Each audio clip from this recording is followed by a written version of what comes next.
स्वागत है आपका अपने YouTube चैनल PSC डिकोडेड पर। और आज से हम एक नई सीरीज स्टार्ट कर रहे हैं। ये ल्यूसेंट जीके के जितने भी टॉपिक्स हैं उनको हम ट्राई करेंगे हर रोज़ एक नया टॉपिक स्टार्ट करने की, उसको पढ़ने की, जिससे आपके जो क्वेश्चन हैं वो तुरंत सॉल्व होते जाएं। हम एक दिन क्वेश्चन को पढ़ेंगे, हम एक दिन पूरे लेक्चर को पढ़ेंगे, थ्योरी पढ़ेंगे, और उसके बाद अगले दिन क्वेश्चन की एक लेक्चर आएगा। ठीक है, तो स्टार्ट करेंगे हम बिना टाइम वेस्ट किए आज का लेक्चर। इसे ध्यान से सुनिएगा और पढ़िएगा। अगर पसंद आए तो प्लीज़ लाइक कीजिएगा और शेयर भी कीजिएगा।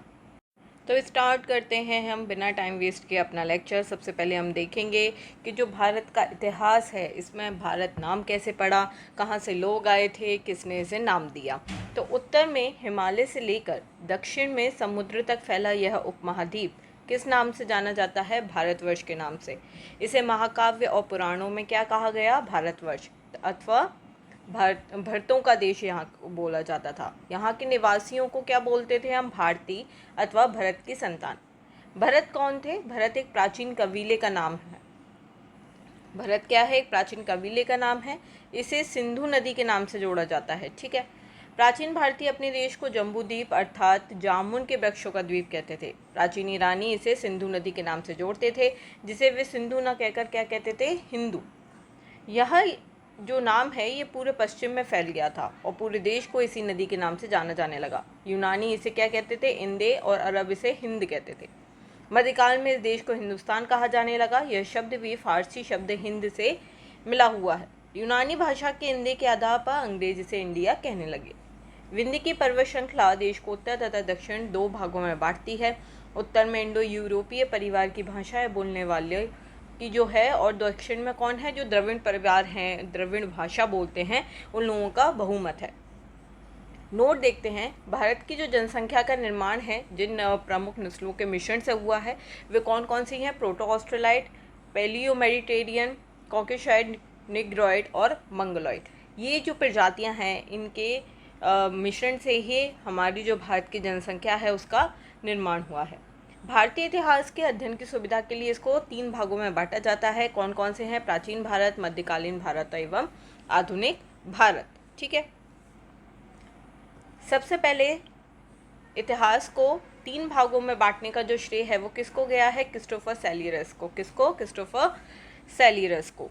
प्राचीन भारतीय इतिहास के स्रोत कौन कौन से हैं जिसमें हमें भारतीय इतिहास के बारे में जानकारी प्राप्त होती है? तो ये 4 स्रोत हैं: धर्म ग्रंथ, ऐतिहासिक ग्रंथ, विदेशियों का विवरण और पुरातत्व से संबंधित जितने भी साक्ष्य हैं इनसे हमको भारत के इतिहास के बारे में जानकारी प्राप्त होती है।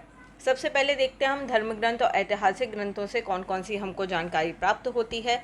तो जो भारत का सबसे प्राचीन धर्म ग्रंथ है वो कौन सा है? वेद है। वेद को किसने लिखा है? महर्षि कृष्ण देवरायन वेद व्यास को माना जाता है।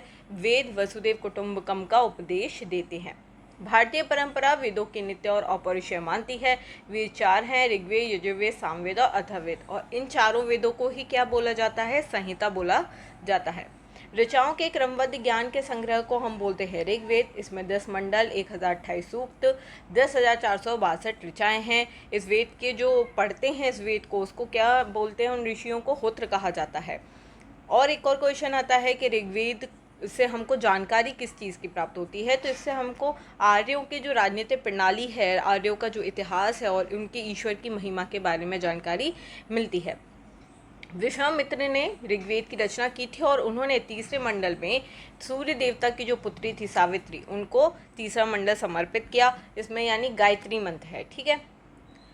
इसके 9वें मंडल में हमको देवता सोम का उल्लेख मिलता है। 8वें मंडल में हमको ऋचाएँ, जिन्हें बोलते हैं हम खिल, उनको वर्णित किया गया है। और चातुर्वर्ण समाज की कल्पना का आदि स्रोत ऋग्वेद के 10वें मंडल में है। इसमें क्या दिया गया है? पुरुष सूक्त के बारे में जानकारी दी गई है, जिसके अनुसार 4 वर्ण होते हैं: ब्राह्मण, क्षत्रिय, वैश्य, शूद्र।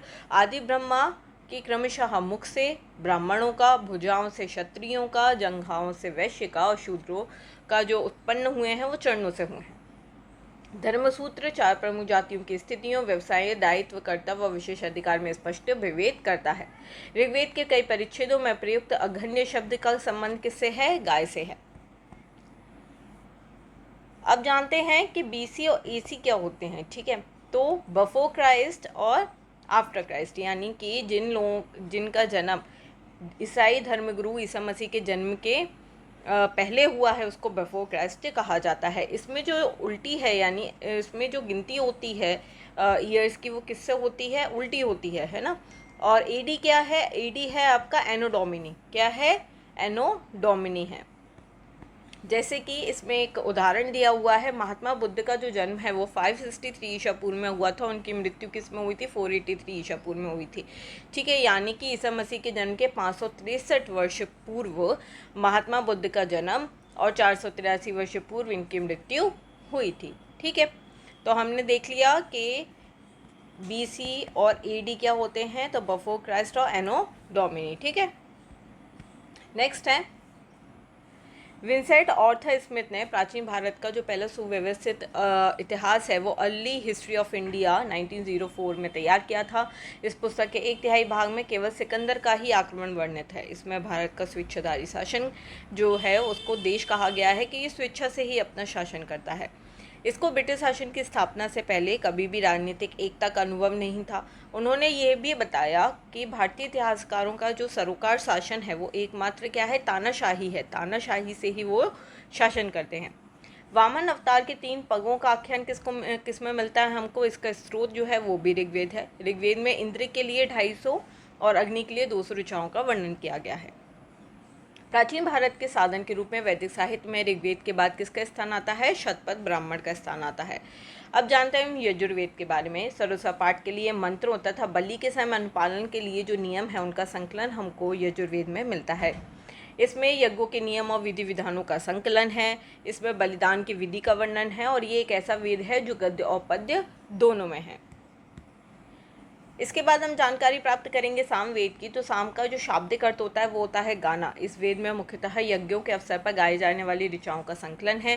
इसके जो पाठ करता है, जो इसका पाठ करते हैं उनको बोला जाता है उद्गाता। इसका संकलन कौन है? ऋग्वेद पर आधारित है और इसमें 1810 सूक्त हैं जो कि हमको किससे मिलते हैं? सीधे ऋग्वेद से प्राप्त किए गए हैं। यजुर्वेद और सामवेद में किसी भी विशिष्ट ऐतिहासिक घटना का वर्णन नहीं मिलता है और सामवेद को भारतीय संगीत का जनक भी कहा जाता है। अब आते हैं हम अथर्ववेद पे। अथर्व ऋषि के द्वारा इस वेद में कुल 731 मंत्र हैं, 6000 पद हैं। इसके कुछ जो मंत्र हैं वो हमको ऋग्वेद के मंत्रों से भी प्राचीन हैं। इसमें औषधियों का उल्लेख किया गया है। ऐतिहासिक दृष्टि से अगर अथर्ववेद को देखें तो इसका इसलिए महत्व है क्योंकि इसमें सामान्य मनुष्य के जो विचार हैं और जो अंधविश्वास है उनका वर्णन किया गया है। ठीक है, अब आते हैं हम पृथ्वी सूक्त पे। पृथ्वी सूक्त अथर्ववेद का ही एक प्रतिनिधि सूक्त माना जाता है। इसमें मानव जीवन के सभी पक्षों, गृह निर्माण, कृषि की उन्नति, व्यापारिक मार्ग हैं या रोगों का निवारण कैसे करना है, समन्वय कैसे करना है, राजभक्ति कैसी है, राजा का चुनाव किस तरीके से किया जाना है आदि का विवरण मिलता है। कुष्ठ मंत्रों में जादू टोने का वर्णन भी दिया गया है। अथर्ववेद में परीक्षित को कुरुओं का राजा कहा गया है। किसका? कुरुओं का राजा। कुरु देश की समृद्धि का जो अच्छा चित्रण मिलता है। इसमें सभा और समिति को प्रजापति की 2 पुत्रियां बताया गया है। वेदों की कई ऐसी शाखाएं हैं जो वैदिक अध्ययन और व्याख्या से जुड़े विभिन्न दृष्टिकोणों का प्रतिनिधित्व करती हैं। शाकल शाखा जो है वो ऋग्वेद से जुड़ी हुई एक जीवित शाखा है। यजुर्वेद की शुक्ल यजुर्वेद और कृष्ण यजुर्वेद को 2 शाखाओं में बांटा गया है। तो शुक्ल यजुर्वेद को और कृष्ण यजुर्वेद दोनों ही यजुर्वेद के 2 भाग हैं। मध्ययन और काण्य शुक्ल यजुर्वेद और बादशायनी संहिता की शाखाएं हैं। कृष्ण यजुर्वेद से जो शाखाएं जुड़ी हुई हैं वो कौन सी हैं? कांटक, काण्विक, मैत्रेय और तैत्रेय। कौथुम और राणानीय और जैमिनीय व तादंत का सामवेद की शाखाएं हैं। अथर्ववेद की शाखाएं कौन सी हैं? शौनक और पैपलाद। सबसे प्राचीन वेद कौन सा है? ऋग्वेद और सबसे बाद में जो वेद आया है वो है अथर्ववेद। ब्राह्मण, आरण्यक और उपनिषद क्या होते हैं? आपको 3 मार्क का में किसी भी एग्जाम में मिल जाएंगे, डायरेक्टली क्वेश्चन पूछे जाते हैं, तो इसको ध्यान से सुनिएगा। संहिता के बाद में जो ब्राह्मण, आरण्यक और उपनिषदों का स्थान आता है, किसके बाद आता है? संहिता के बाद। इनके उत्तरकालीन समाज और संस्कृति के विषय में जानकारी प्राप्त होती है। ब्राह्मण क्या होते हैं? वैदिक संहिता का जो आख्यान करते हैं, जो व्याख्या देते हैं, उनको हम बोलते हैं ब्राह्मण और ये किस में लिखे गए हैं? गद्य में। प्रत्येक संहिता के लिए एक अलग अलग ब्राह्मण ग्रंथ है जिसको सारणी में दिया गया है। जैसे कि ऐत्रेय में हमको किसके बारे में मिलती है? राज्याभिषेक के नियम है या कुछ प्राचीन राजाओं के बारे में जानकारी दी हुई है। शतपथ ब्राह्मण में हमको गंधार, शैलक्य, कुरु, पंचाल, कौशल, विद्या आदि राजाओं का उल्लेख मिलता है। वैदिक साहित्य में ऋग्वेद के बाद आता है शतपथ ब्राह्मण। आरण्यक में यज्ञ से जुड़े हुए कर्मकांडों की दार्शनिक और प्रतीकात्मक अभिव्यक्ति है। उपनिषदों की संख्या कितनी है? 108 है, जिसमें से 13 को मूलभूत उपनिषदों की श्रेणी में रखा गया है। इसमें पक्ष से जुड़े दार्शनिक विचार, शरीर, ब्राह्मण, आत्मा और ब्रह्मा की व्याख्या दी हुई है। स्त्री की सबसे ज़्यादा गिरी हुई स्थिति जो है वो हमको किस में मिलती है? मैत्रिणी संहिता से प्राप्त होती है, जिसमें जुआ और शराब की भांति ही स्त्री को पुरुष का तीसरा मुख्य दोष बताया गया है। शतपथ ब्राह्मण में स्त्री को क्या बोला जाता है? पुरुष की अर्धांगिनी कहा गया है। जावालोपनिषद में चारों आश्रम का उल्लेख मिलता है। स्मृति ग्रंथों में सबसे प्राचीन और सबसे प्रमाणिक मनुस्मृति मानी जाती है। ये शुंगकाल का मानक ग्रंथ है। नारद स्मृति गुप्त युग के विषय में जानकारी प्रदान करते हैं। अब आते हैं हम वेदांग और सूत्र पे। तो वेदों की भलीभांति समझने के लिए हमको 6 वेदांगों की रचना हुई है। कौन कौन से? शिक्षा, ज्योतिष, कल्प, व्याकरण, निरुक्त और छंद। वैदिक साहित्य को अक्षुण्ण बनाए रखने के लिए जो सूत्र हैं उनमें साहित्यों का प्राणायाम किया गया है। इसमें राजनीति, विधि और व्यवहार से संबंधित महत्वपूर्ण बातें बताई गई हैं। जो प्रमुख सूत्रकार हैं वो हैं गौतम, बौधायन, औपनिषद, वशिष्ठ आदि के नाम से उल्लेखनीय है। सूत्रों में गौतम धर्मसूत्र को सबसे प्राचीन माना गया है। अब आते हैं हम पुराण पे। तो भारतीय ऐतिहासिक कथाओं का जो सबसे अच्छा क्रमबद्ध विवरण मिलता है वो हमको पुराणों में ही मिलता है। इसमें मत्स्य पुराण आद्य सातवाहन के द्वारा रचित लोमहर्ष और इनके पुत्र वृषभा माने जाते हैं। इनकी संख्या कितनी है? पुराणों की संख्या है 18, जिनमें से 5 महत्वपूर्ण जो पुराण हैं वो कौन कौन से हैं? वायु पुराण, मत्स्य पुराण, विष्णु पुराण, ब्राह्मण और भागवत में ही राजाओं की वंशावली पाई जाती है। पुराणों में मत्स्य पुराण सबसे प्राचीन माना गया है और सबसे प्रमाणिक भी। अधिकतर पुराण किस में लिखे गए हैं? सरल संस्कृत श्लोक में लिखे गए हैं। स्त्रियां और शूद्रों को जो वेद हैं उनको पढ़ने की अनुमति नहीं थी, लेकिन वो पुराणों को सुन सकते थे। और पुराणों का जो पाठ है वो कौन करते थे? पुजारी करते थे मंदिरों में। सामाजिक और सांस्कृतिक दृष्टि से अगर हम देखें तो अग्नि पुराण बहुत ही महत्वपूर्ण है। इसमें राजतंत्र के साथ साथ हमको कृषि से संबंधित विवरण दिया गया है। अब आते हैं हम बौद्ध, जैन और अन्य साहित्य। तो जातक में बुद्ध की पुनर्जन्म की कहानी जो है वो वर्णित है। हीनयान का प्रमुख ग्रंथ कौन सा है? कथा वस्तु है। इसमें महात्मा बुद्ध का जीवन चरित्र अनेक कथनांकों के साथ वर्णित है। जैन साहित्य को आगम कहा गया है। जैन धर्म का जो प्राचीन इतिहास है वो कल्पसूत्र से ज्ञात होता है। जैन ग्रंथ जो है भगवती सूत्र में महावीर के जीवन कृत्यों और जितने भी उनके समकालिक थे उनके संबंधों का विवरण मिलता है। अर्थशास्त्र किसने लिखा है? चाणक्य ने लिखा है। इसमें 15 अधिकरण है, 180 प्रकरण है, इनमें विभाजित है। मौर्यकालीन इतिहास की जानकारी हमको किससे मिलती है? चाणक्य के द्वारा लिखित हुई अर्थशास्त्र।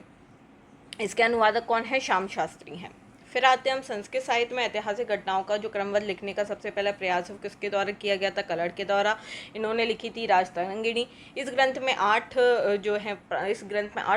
हैं और इसमें तरंगों की संख्या दी गई है। इसमें प्रारंभ से लेकर 12वीं शताब्दी तक कश्मीर के शासकों का वर्णन है।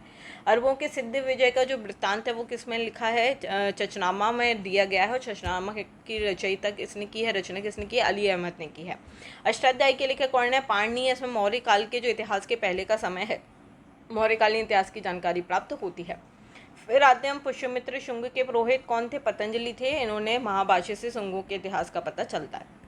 अब जानते हैं विदेशी के जो यात्री थे उनसे हमको कौन कौन सी जानकारी प्राप्त होती है। तो सबसे पहले हम देखेंगे हिटेशियस को। हिटेशियस जो था वो एक ईरानी राज्यवैद्य था। ठीक है, कौन थे वो?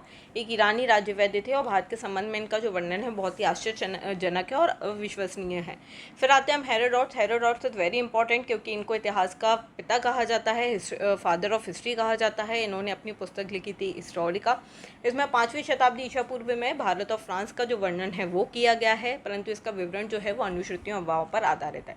नेक्स्ट सिकंदर के साथ आने वाली जो 3 यात्री थे, नियोकस, एंटियोकस और एस्ट्रिबुलस के विवरण अधिक प्रमाणिक और विश्वसनीय है। फिर आते हैं मेगास्थनीज पर। मेगास्थनीज जो है सेल्यूकस निकेटर का राजदूत था और ये चंद्रगुप्त मौर्य के दरबार में आया था। इनकी जो पुस्तक थी वो थी इंडिका, जिसमें मौर्य युग से जुड़ी हुई समाज और संस्कृति के विषय में लिखा है। देन आते हैं हम डाइमैकस पर। डाइमैकस एंटियोकस का राजदूत था। ये बिंदुसार के दरबार में आया था। इसने भी मौर्य युग से संबंधित विवरण दिया था। देन आते हैं हम डायोनिसियस पर। ये मिस्र के थे और मिशनरीश टॉलमी फिलाडेल्फस का राजदूत था। ये अशोक के दरबार में आया था। टॉलमी ने 2वीं शताब्दी में भारत का भूगोल नामक पुस्तक लिखी थी। प्लिनी इसने 1ली शताब्दी में नेचुरल हिस्ट्री लिखी थी। इसने भारतीय पशुओं, पेड़ पौधों, खनिज पदार्थों आदि के बारे में विवरण मिलता है। Next time Periplus of the Erythraean Sea. इस पुस्तक के बारे में जानकारी नहीं है। ये लेखक करीब 80 ईसा पूर्व में हिंद महासागर की यात्रा पर आया था और इसने उस समय के भारत के बंदरगाह और व्यापारी वस्तुओं के बारे में जानकारी दी है। देन आते हैं हम चीनी लेखक जो थे वो हैं फाहियान और संयोगर हेनसांग, बहुत इंपॉर्टेंट है। फाहियान जो थे चीनी यात्री गुप्त नरेश चंद्रगुप्त द्वितीय के दरबार में आए थे। इन्होंने अपने विवरण में जो मध्य प्रदेश का समाज और संस्कृति है उसके बारे में वर्णन किया है। इसने मध्य प्रदेश की जनता को बहुत ही सुखी बताया, समृद्ध बताया और 14 वर्षों तक ये भारत में रहा। फिर आते हैं संयुगन पर, ये 518 ईस्वी में भारत आए थे। इन्होंने 3 वर्ष की यात्रा में बौद्ध धर्म की जो भी प्राप्तियां वो एकत्रित की थी। हेनसांग आए थे हर्षवर्धन के शासनकाल में। हेनसांग 629 ईसा पूर्व में चीन के भारतवर्ष के लिए प्रस्थान किया और 1 वर्ष की यात्रा के बाद सबसे पहले वह भारतीय राज्य कहाँ पर पहुंचे थे? Kapisha, very important. देन है भारत में 15 वर्षों तक ठहरकर 645 ईस्वी में वो कहाँ पर लौट गए? चीन लौट गए थे और बिहार में नालंदा जिला स्थित नालंदा विश्वविद्यालय में अध्ययन करने और भारत में बौद्ध ग्रंथों को एकत्र करने के लिए आया था। इसका भ्रमण वृत्तांत कौन सा है? सियुकी है, जिसमें 138 देशों का विवरण मिलता है। इसमें हर्षकालीन समाज, धर्म, राजनीति के बारे में जानकारी मिलती है। इनके जो अनुसार सिंध के जो राजा थे शूद्र, इन हेनसांग ने बुद्ध की प्रतिमा के साथ साथ सूर्य और शिव की प्रतिमा का भी पूजन किया था। हेनसांग के अध्ययन के समय नालंदा विश्वविद्यालय के जो कुलपति हैं वो कौन थे? आचार्य शीलभद्र थे। विश्वविद्यालय बौद्ध दर्शन के लिए प्रसिद्ध था। ये 7वीं शताब्दी में अंत में भारत आए थे। इसने अपने विवरण में नालंदा विश्वविद्यालय, विक्रमशिला विश्वविद्यालय तथा अपने समय के भारत का वर्णन किया है। अल-बरूनी महमूद गजनबी के समय में आया था। इसे हम खीविया ख्वारिज़्म का ये आधुनिक अल-बरूनी जो था वो ख्वारिज़्म में खीव का रहने वाला था। अरबी में लिखी गई इसकी कृति है किताबुल हिंद या तहकीक हिंद। आज भी इतिहासकारों के लिए एक बहुत ही महत्वपूर्ण स्रोत है। ये एक विस्तृत ग्रंथ है जो धर्म और दर्शन, त्यौहार, खगोल विज्ञान आदि के बारे में हमको जानकारी देता है। फिर आते हैं इब्न बतूता। इब्न बतूता अरबी भाषा में लिखा गया इनका वृत्तांत है रहला। 14वीं शताब्दी में भारतीय उपमहाद्वीप के सामाजिक और सांस्कृतिक जीवन के बारे में इन्होंने बहुत ही सुंदर वर्णन किया हुआ है। 1333 में दिल्ली पहुंचने पर इनकी विद्वता से प्रभावित होकर सुल्तान मोहम्मद बिन तुगलक ने इनको दिल्ली का काजी या न्यायाधीश नियुक्त किया था। देन आते हैं हम अन्य लेखक बचे हैं जो हैं तारानाथ और मार्को पोलो। तो तारानाथ जो थे, तारानाथ एक तिब्बती लेखक थे और इन्होंने एक ग्रंथ लिखा था जिसका नाम था तांग्यूर और इनसे भारतीय इतिहास के बारे में जानकारी मिलती है। फिर आते हैं मार्को पोलो पे। मार्को पोलो जो है वो 13वीं ईसा शताब्दी में पांडे देश की यात्रा पर आया था। इसका विवरण पांडे इतिहास के अध्ययन के लिए बहुत ही उपयोगी है। फिर आते हैं हम पुरातत्व से संबंधित साक्ष्य से मिलने वाली जानकारी। तो भारतीय पुरातत्व का पितामह भी सर अलेक्जेंडर कनिंघम को कहा गया है। 14वीं ईसा पूर्व में अभिलेख बोगास कोई से वैदिक देवता मित्र, वरुण, इंद्र और नासत्य के नाम मिलते हैं। मध्य भारत में भागवत धर्म विकसित होने का प्रमाण हमको किससे मिलता है? हेलियोडोरस के बेसनगर गरुड़ पुराण से मिलता है। सबसे पहले भारतवर्ष का जिक्र किस अभिलेख में किया गया है? हाथी गुम्फा अभिलेख में। सबसे पहले दुर्भिक्ष की जानकारी देने वाला जो अभिलेख है वो कौन सा है? सौगौरा अभिलेख। इस अभिलेख में संकट काल में उपयोग किए गए जो खाद्यान्न है उनके सुरक्षित रखने का भी उल्लेख है। सबसे पहले भारत पर हूणों आक्रमण किसने किया था? तो ये भीतरी स्तंभ लेख में मिलता है। सती प्रथा का पहला जो लिखित हमको साक्ष्य है वो एरन अभिलेख से प्राप्त होता है। सातवाहन राजाओं का पूरा इतिहास हमको अभिलेखों के आधार पर लिखा गया है। रेशम बुनकर की श्रेणियों की जानकारी मंदसौर अभिलेख से प्राप्त होती है। कश्मीरी नपाषाणिक जो पुरास्थल है बुर्ज होम, इसका गर्तावास का साक्ष्य भी मिला है हमको। इसमें उतरने के लिए क्या होती थी? सीढ़ियाँ होती थी या मनुष्य के साथ में पालतू कुत्तों को भी दफनाया जाता था। प्राचीनतम सिक्कों को क्या कहा जाता था? आहत सिक्के कहा जाता था और इसी को साहित्य में काशार्पण भी कहा गया है। सबसे पहले सिक्कों पर लेख लिखने का कार्य किसने किया था? यवन शासक ने, वेरी इंपॉर्टेंट। अब हम देखेंगे महत्वपूर्ण अभिलेख और शासक कौन से थे। तो हाथी गुम्फा अभिलेख किसके शासन में लिखा? कलिंग राजा खारबेल। जूनागढ़ अभिलेख रुद्र दमन। नासिक अभिलेख गौतमी बलश्री। प्रयाग स्तंभ लेख समुद्रगुप्त। एहोल अभिलेख पुलकेशिन द्वितीय। मंदसौर अभिलेख मालवा नरेश अशोकवर्मन। ग्वालियर अभिलेख प्रतिहार नरेश भोज। भीतरी और जूनागढ़ अभिलेख स्कंदगुप्त। देवपाड़ा अभिलेख बंगाल शासक विशव सेन। अभिलेखों का जो अध्ययन है उसको क्या बोलते हैं? एपिग्राफी कहा जाता है। समुद्रगुप्त की वीणा बजाती हुई जो मुद्रा है उससे सिक्के से हमको ये पता चलता है कि वो एक संगीत प्रेमी था। अरिगमेडू से हमको क्या प्राप्त हुआ है? रोमन सिक्के। सबसे पहले भारत के संबंध किससे बने थे? वो थे वर्मा, फिर मलाया, कंबोडिया और फिर जावा। उत्तर भारत के मंदिरों की शैली को क्या किससे जाना जाता है? नागर शैली के नाम से। और दक्षिण में जो मंदिर बने हैं उनको हम बोलते हैं द्रविड़ शैली। दक्षिणापथ के मंदिरों के निर्माण में नागर और द्रविड़ जो है वो दोनों का ही प्रभाव पड़ा और इसको बोला गया बेसर शैली। पंचायतन शब्द किससे संबंधित है? पंचायतन जो शब्द है वो इसकी रचना शैली से संबंधित है, मंदिरों की रचना शैली है। ये एक हिंदू मंदिर में पंचायती शैली का कहलाता है जब मुख्य मंदिर 4 प्रमुख सहायकों से घिरे होते हैं। पंचायतन मंदिरों के उदाहरण कौन कौन से हैं? तो कंदरिया महादेव मंदिर जो कि खजुराहो में स्थित है। ब्रह्मेश्वर मंदिर भुवनेश्वर में स्थित है। लक्ष्मण मंदिर खजुराहो में स्थित है। लिंगराज मंदिर भुवनेश्वर में। दशावतार मंदिर उत्तर प्रदेश के देवगढ़ में। और महाराष्ट्र का गोंडेश्वर मंदिर, ये सभी इसके। इसी के साथ ये वीडियो होती है यहीं समाप्त। अगर आपको वीडियो पसंद आई है तो please like share and subscribe my channel. आपको PDF टेलीग्राम चैनल पर मिल जाएगी, इसकी लिंक डिस्क्रिप्शन बॉक्स में दी हुई है। मिलते हैं जल्दी नेक्स्ट वीडियो के साथ। Till then thank you so much, take care.